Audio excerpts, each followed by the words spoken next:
खामखेडा तालुका देवळा परिसरात सुळे डावा कालव्यातून बंदिस्त पाईपलाईनद्वारे शेतकऱ्यांच्या शेतामध्ये कालव्याचे पाणी पोहोचावे या उद्देशाने पाईपलाईन टाकण्याचे काम सुरू करण्यात आले आहे। मात्र संबंधित एजन्सीकडून हे काम सुरू करून महिनाभराचा कालावधी लोटला असतानाही काम अतिशय संथ गतीने सुरू असल्याने शेतकऱ्यांमध्ये तीव्र नाराजी व्यक्त केली जात आहे।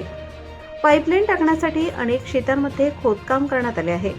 या खोदकामामुळे शेतकऱ्यांच्या शेतातील जलस्रोतांच्या पाईपलाईन फुटल्या असून पाण्याचा पुरवठा खंडित झाला आहे।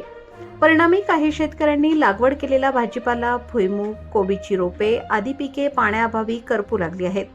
तसेच काही शेतकऱ्यांना या कामामुळे शेतजमीन पडीक ठेवावी लागल्याने नियोजित पिकांचे वेळापत्रक कोलमडून गेले आहे। त्यामुळे शेतकरी आर्थिक संकटात सापडले असून संबंधित कामाबाबत संताप व्यक्त करत आहेत। या संदर्भात खामखेडा येथील लोकनियुक्त सरपंच ॲडव्होकेट वैभव पवार यांच्याकडे शेतकऱ्यांनी तक्रार केली। त्यानंतर सरपंच ॲडव्होकेट पवार यांनी प्रत्यक्ष घटनास्थळी जाऊन पाहणी केली असता संबंधित कंत्राटदारामार्फत गेल्या अनेक दिवसांपासून काम अत्यंत संथ गतीने सुरू असल्याचे निदर्शनास आले। विशेष म्हणजे या कामावर सुळे डावा कालवा विभागाच्या अधिकाऱ्यांचे कोणतेही नियंत्रण नसून संबंधित कंत्राटदार मनमर्जीपणे काम करत असल्याचा आरोप शेतकऱ्यांनी केला आहे। वेळेत काम पूर्ण न करता सर्वत्र खोदकाम करून ठेवण्यात आल्याने शेतकऱ्यांना मोठ्या अडचणींचा सामना करावा लागत आहे। काही दिवसांवर पावसाळा येऊन ठेपला असताना हे काम नेमके कधी पूर्ण होणार असा सवाल शेतकऱ्यांकडून उपस्थित केला जात आहे। संबंधित कंत्राटदाराचे कंत्राट रद्द करण्यात यावे, तसेच विभागाने तातडीने लक्ष घालून कामाचा वेग वाढवावा, नुकसानग्रस्त पाईपलाईनची दुरुस्ती करून शेतकऱ्यांचे नुकसान भरून द्यावे अशी मागणी खामखेडा येथील शेतकऱ्यांनी केली आहे।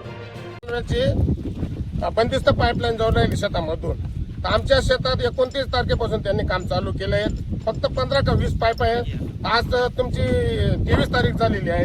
इथं कोणी म्हणजे अनुभवी इंजिनियर कोणीच नाही आहे या कामावर, आणि कोण इंजिनियर कोण कॉन्ट्रॅक्टर हे आम्हाला काहीच नाही। ते सर्व लेबर आम्हाला उडवाउडीचे उत्तर देतात, आणि त्या पाणी अजून आमची शेती पडीत राहिलेली आहे त्यांच्यामुळे की 5 दिवसात 7 दिवसात आम्ही काम करतो, पण त्यांनी आमचं कामच केलं नाही सर। पाईपलाईन तोडल्या, तुम्ही आमचं काम पाहून घ्या, आमचं नुकसानी पाहून घ्या तुम्ही। आणि त्या चारी आहे त्याला कोणी इंजिनियरने काही रेषाने रुशाने तो जेसीबी वाला त्याचा करतो, त्याचा माती टाकतो, त्या खड्ड्यात तुम्ही पाहून घ्या, आमच्या शेतीची अवस्था पाहून घ्या तुम्ही काय। आणि त्या बंदिस्त पाईपलाईनचं 1 रुपयात सुद्धा काही नाही, निकृष्ट काम होऊन राहिलं, अजिबात काही काम नाही तिथं, कोणीच नाही। तुम्ही पाहून राहा, तुम्हाला दाखवतोय सगळं जुगाड चालू आहे त्यांचं। फक्त इथं उडवाउडीचा 1 महिना झालेला आहे, 400 फुटाला 1 महिना झालेला आहे। पाऊस पडून राहिला काल परवापासून, याला जबाबदार शासकीय यंत्रणा राहील, नाही तर शेतकरी आत्महत्येला प्रवृत्त राहील, आणि त्या जबाबदार तुम्ही लेखी दिलं पाहिजे मला, बाकी काही पाहिजे नाही मला।